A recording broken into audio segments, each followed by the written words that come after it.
Olá, boa noite para você. Motoristas e cobradores da Grande BH trabalham com medo da violência dia e noite. Um fiscal de ônibus foi assassinado em outubro. Ontem, um condutor foi esfaqueado. Tem ainda os assaltos. Cerca de 170 rodoviários são vítimas por mês na região metropolitana da capital. Tem que fazer o nome do pai, pegar com Deus e tocar o barco para frente. Não pode parar, a gente tem família para poder criar. Essa tem sido a rotina de muitos motoristas e trocadores dos ônibus de BH e região metropolitana. Afinal, nos últimos anos, além de passageiros, estes profissionais têm transportado também o medo da violência. A gente corre muito risco, sim.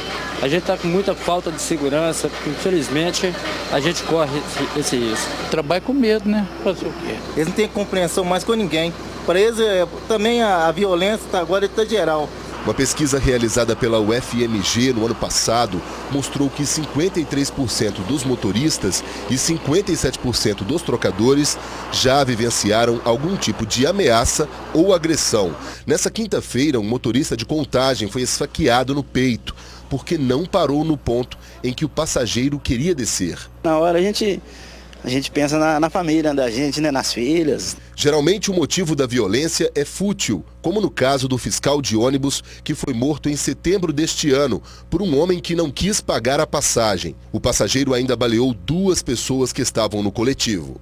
De acordo com o Sindicato dos Rodoviários de Belo Horizonte e região, por mês são registrados cerca de 170 assaltos a coletivos da capital, o que daria aproximadamente 5 roubos por dia. Mas será que esses números realmente representam a realidade? Para o sindicato, não. Nós acreditamos que esses dados eles são subnotificados, porque assaltos que tenham uma importância, que tenham um valor muito pequeno, a própria empresa orienta aos trabalhadores a não registrar. Se for parar para fazer ocorrência, essa viagem vai ser interrompida, a empresa não completa essa viagem e ela perde essa viagem. É mais barato para a empresa assumir esse valor do que perder uma viagem. O pedido da classe é por mais segurança. Nós entendemos que tem que envolver tanto a sociedade, quanto o Estado, quanto a entidade representativa e até fazer um trabalho de conscientização que a gente está tentando fazer com os trabalhadores para evitar de potencializar esse risco. Além dessa guerra de nervos, tem uma outra rolando na capital. Os ônibus coletivos têm faixas exclusivas para eles. E os motoristas dos carros de passeio são multados por radares de invasão em vários pontos da cidade. Já são 44 equipamentos desse tipo em BH. O objetivo das faixas exclusivas é desafogar o tráfego. Mas os condutores de outros veículos reclamam da dificuldade na hora das conversões. Os radares que flagram carros e motos circulando pelos corredores exclusivos de ônibus estão espalhados pelas principais avenidas da cidade. Ao todo, são 44 detectores. Em grande parte da Avenida Pedro II, lá estão eles. Há motoristas que não respeitam, mas muitos também ficam confusos, principalmente na hora de fazer as conversões por causa da faixa contínua. Há uma confusão tremenda. O motorista, a maioria dos motoristas não sabem que eles podem entrar onde a faixa é pontilhada. Isso gera confusão, isso gera desatenção e risco de acidente. Essa faixa exclusiva de ônibus na Pedro II ela é dispensável, porque o volume de tráfego aqui é muito maior de carro. Neste trecho, esquina com a Avenida Carlos Luz, a maioria dos condutores vira em cima do cruzamento. Tem as faixas pontilhadas e os tachões logo no cruzamento. A maioria dos motoristas não sabem que eles têm que entrar na faixa pontilhada e deixam para entrar em cima da hora nos tachões aqui no cruzamento. Na Avenida Augusto de Lima, 8 dos 44 detectores de invasão de faixa começaram a operar nessa semana. O motorista que desrespeitar a norma é multado em R$ 191,54. A infração é considerada gravíssima. A gente fica mais preocupado com o radar do que com o próprio trânsito, tira a atenção total da gente. Um dos radares foi instalado entre uma árvore e um sinal na esquina com a Rua Espírito Santo. O indivíduo que entrar aqui, sair da Espírito Santo e entrar na Augusto de Lima, vai ser multado, né? Não tem nenhuma sinalização. Se observar o radar, o detector está escondido ali atrás da árvore. Não é necessário isso aqui. Senão, a justificativa for a arrecadação. E apesar da pista exclusiva, flagramos motoristas de ônibus circulando nas outras faixas. Eles amam ficar nessa faixa do meio, nessa faixa da esquerda, como se a pista toda fosse exclusiva deles. Tem que proibir eles entrarem na faixa que é dos carros, porque acaba atrapalhando o trânsito também do lado de cá. Mas pelas leis de trânsito, os ônibus podem circular em qualquer faixa, mesmo em locais onde haja a exclusiva para eles. Outro detalhe, existem faixas exclusivas para coletivos e preferenciais também. Nas preferenciais, os outros veículos podem circular normalmente. O pedágio na rodovia Fernão Dias vai ficar mais caro a partir de amanhã. O reajuste é de 10,13%, baseado no IPCA, Índice de Preços ao Consumidor Amplo, entre novembro de 2014 e novembro de 2015. O valor para automóveis, caminhonetes e furgões passa para R$ 1,80. Para motos é de 90 centavos. E o mais caro para caminhões com 6 eixos e reboque custa R$ 10,80. A história é comovente. Graças ao trabalho primoroso da Polícia Militar, uma menininha que nasceu prematura na Zona da Mata pôde ser transferida para uma outra cidade com mais recursos. O bebê foi levado de helicóptero. O choro forte é de Esther, que nasceu na última segunda-feira em Além Paraíba, na Zona da Mata. As imagens foram feitas 2 dias depois, quando ela já estava fora de perigo. É que a menina nasceu prematura, com apenas 34 semanas, e segundo os médicos precisava, com urgência, ser transferida para uma UTI neonatal.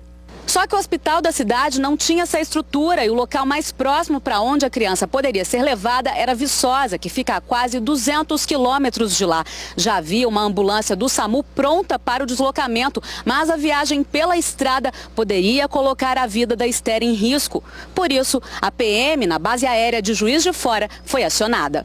Por terra levaria 3, 4 horas, salvo engano. E com a aeronave é bem mais rápido, né? Em menos de 1 hora a gente consegue fazer o percurso. É comovente ouvir o chorinho dela, a gente sente que é forte, né? Quem é pai ou mãe que já vivenciou e percebe que ela chegou lá com a saúde em condições, né? Em menos de 1 hora, a pequena chegou ao destino com segurança. Fotos do trajeto mostram Esther na UTI móvel dentro da aeronave. O comandante do batalhão aéreo acompanhou o procedimento daqui. E hoje diz que se emociona ao ter tirado o Major Chinelato, que comandou o trabalho das férias, para salvar uma vida. Nós, Polícia Militar, somos assim, estamos prontos para atender o que tiver. E nesse momento a gente fica feliz de ter acertado e ter dado aí uma ajuda para a pequena Esther. Após os momentos de angústia, o sorriso agora mostra o alívio dos pais da Esther. Do Hospital São Sebastião, em Viçosa, eles enviaram um agradecimento por vídeo. Muito obrigado à Polícia Militar, ao batalhão, e que vocês continuem fazendo esse tipo de serviço para a comunidade. É muito importante. Muito obrigado. Nós estamos acostumados a dar notícias sobre roubos e furtos, mas desta vez a vítima foi uma equipe da TV Alterosa. Os ladrões levaram os equipamentos que estavam no carro de reportagem. Entenda.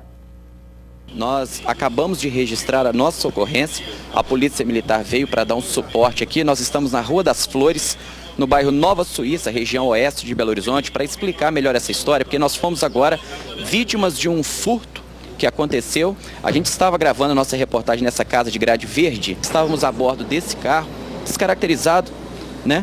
Quando terminamos a nossa reportagem, a gente estava gravando uma reportagem ali sobre adoção de animais. Inclusive nós estamos aqui com o pessoal que nos deu suporte aqui na gravação. Olha, o Rafael participou conosco lá dentro, né? Nós tivemos, foi 1 hora só de gravação lá dentro, nós ficamos, né? Foi menos de 1 hora, e isso foi o quê? 10 horas da manhã, pararam aqui, e já não é a primeira vez que acontece na região, né? Quando nós saímos da casa, aproximadamente 10 e pouquinho da manhã, né, Rafael? Aí nós viemos para poder guardar o nosso equipamento no carro.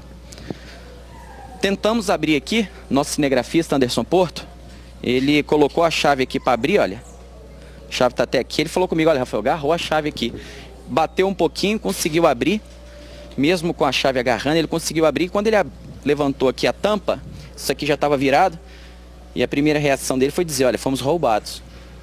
porque o nosso equipamento todo que estava aqui atrás, tripé de câmera, 4 baterias de reserva, microfones de reserva, e o step também foi levado. Nesse caso agora nós somos a vítima. Dessa vez a nossa equipe aqui, nosso carro foi o alvo desses ladrões. A gente espera que a pessoa coloque a mão na consciência e devolva, deixe aí na televisão, sei lá. A gente espera nunca ter que passar por isso. Uma sensação, vou dizer, viu? Lamentável. Foi num período curto, mas o suficiente para gerar vários transtornos. A chuva que caiu na Grande BH nessa tarde derrubou árvores, deixou o bairro sem luz e o trânsito ficou daquele jeito. Em alguns pontos houve muita ventania e choveu granizo. Era por volta das 4 horas da tarde quando o canal foi completamente tomado pela água. Vídeos feitos por moradores da região mostram a força da enxurrada. Dona Dolores mora em frente ao local e afirma que bastam alguns minutos de chuva forte para a situação ficar crítica. Desde que eu entendo por gente, que eu mudei para aqui, eu tinha 5 anos, que falaram que ia fazer a Tereza Cristina com o canal. Fizeram o que fizeram, do jeito que quiseram fazer e ficou por isso mesmo. Após a enchente, ainda era possível ver nas grades de proteção o mato e os galhos trazidos pela água. O córrego Ferruginha, que passa ao lado da avenida, também transbordou. Quem mora ou trabalha na região da Vila São Paulo revela que já não aguenta mais o problema. Entra na casa dos moradores e invade. Muitas pessoas já perderam casa, perde bem material, tudo. Que ninguém passa quem mora aqui não. Na Avenida Alfredo Balena, um galho caiu em cima de um carro. O para-brisa foi quebrado, mas por sorte ninguém ficou ferido. No Barreiro, várias ruas ficaram alagadas. No centro de Betim, na região metropolitana, a chuva também deixou algumas vias debaixo d'água. Em Contagem, no bairro Água Branca, foram muitos pontos de inundação, deixando o trânsito lento. A Comissão Extraordinária das Barragens da Assembleia Legislativa de Minas vai realizar mais uma audiência pública na próxima semana. Desta vez, a reunião tem entre os convidados o diretor-presidente da Samarco, Ricardo Vescovi. Segundo o relator, deputado Rogério Correia, do PT, a comissão vai questionar os responsáveis sobre as providências já tomadas. Ainda serão discutidas a regularidade do licenciamento ambiental, a fiscalização e as consequências legais decorrentes da ruptura da barragem de Fundão. A audiência está marcada para as 2 da tarde de segunda-feira, dia 21. E o governo do estado reafirmou hoje que as investigações e apurações sobre o desastre em Mariana vão continuar durante as festas de fim de ano. Nossa equipe conversou com o subsecretário da Casa Civil. Após sobrevoar as regiões de Bento Rodrigues e Barra Longa, Rômulo Ferraz falou sobre a reunião nesta quinta-feira com o Ministério Público.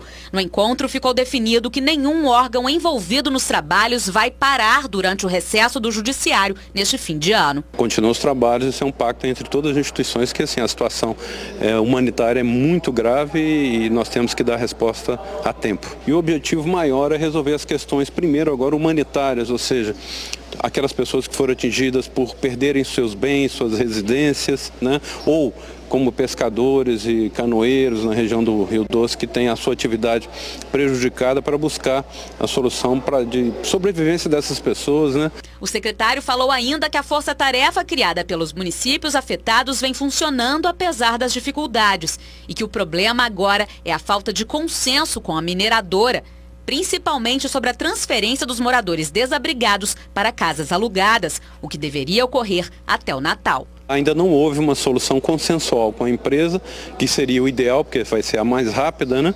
Então nós estamos buscando não só para moradores de Bento Rodrigues, Paracatu, que é outro distrito de Mariana, mas também Barra Longa e todos que se seguem aí no Vale do Rio Doce, que também acabaram sendo afetados. O governador Fernando Pimentel lançou hoje o novo portal da transparência, elaborado pela Controladoria Geral do Estado. Entre as novidades está a criação das seguintes abas: Planejamentos e Resultados e Contas do Governador, que disponibilizam documentos como o Programa Plurianual de Ação Governamental e o Plano Mineiro de Desenvolvimento Integrado. Há ainda informações sobre a gestão fiscal. A reestruturação do site estava entre as medidas detectadas num diagnóstico realizado pela CGE para melhorar o cumprimento da Lei de Acesso à Informação em Minas. Anote então o endereço do novo portal, transparência.mg.gov.br. Daqui a pouco, o Palácio das Artes ficou lotado nessa tarde para o show de Agnaldo Timóteo. O cantor comemora 50 anos de carreira. A gente mostra os detalhes já já.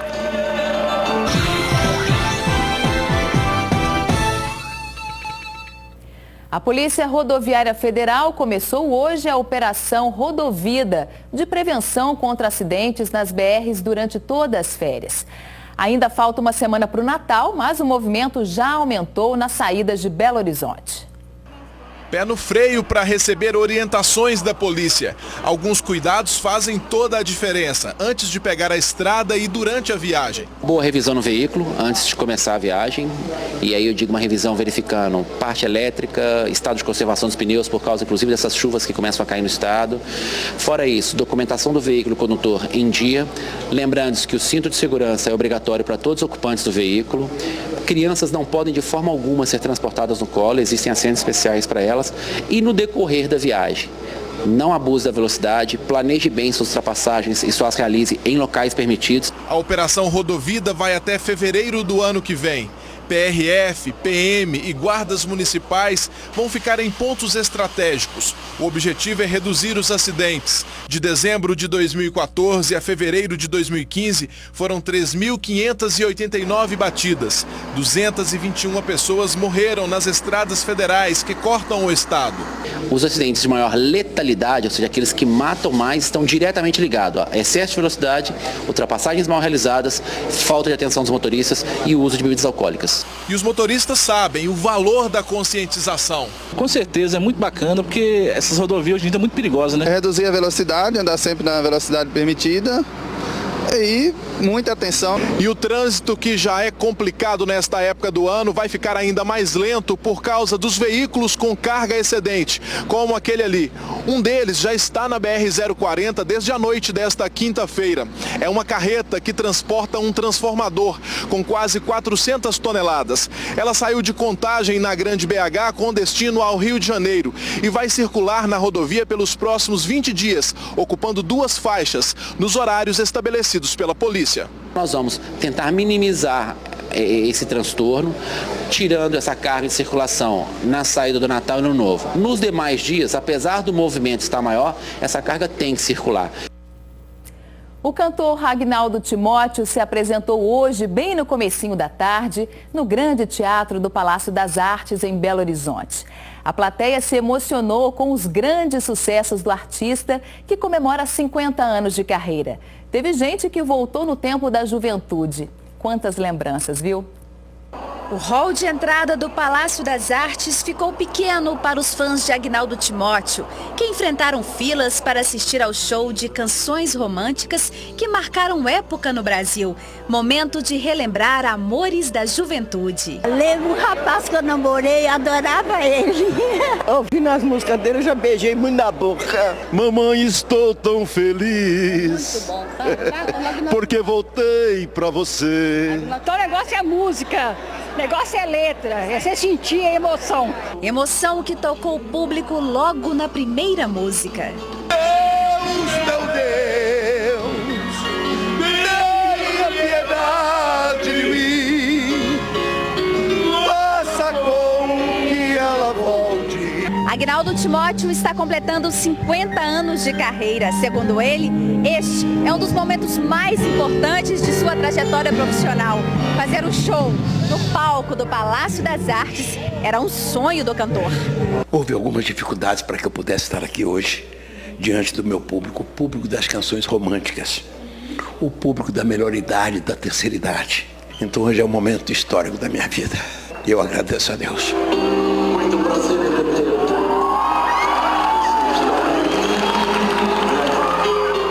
Dadá Maravilha marcou presença. Porque Agnaldo Timóteo, para mim, é a voz mais linda do Brasil. Seu amor é tudo.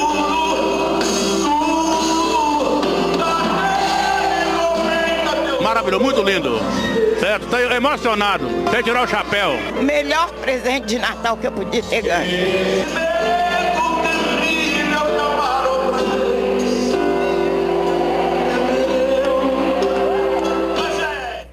Parabéns, Aguinaldo. A edição desta sexta termina aqui. Muito obrigada pela audiência durante toda a semana. Amanhã eu deixo você na companhia de Etel Correia. A gente se vê na segunda de novo. Mas antes, você pode fazer contato comigo pelas redes sociais. No Twitter, Ana Cris Pimenta, e no Instagram, Ana Cris Pimenta TV. Boa noite para você e um excelente fim de semana. Tchau.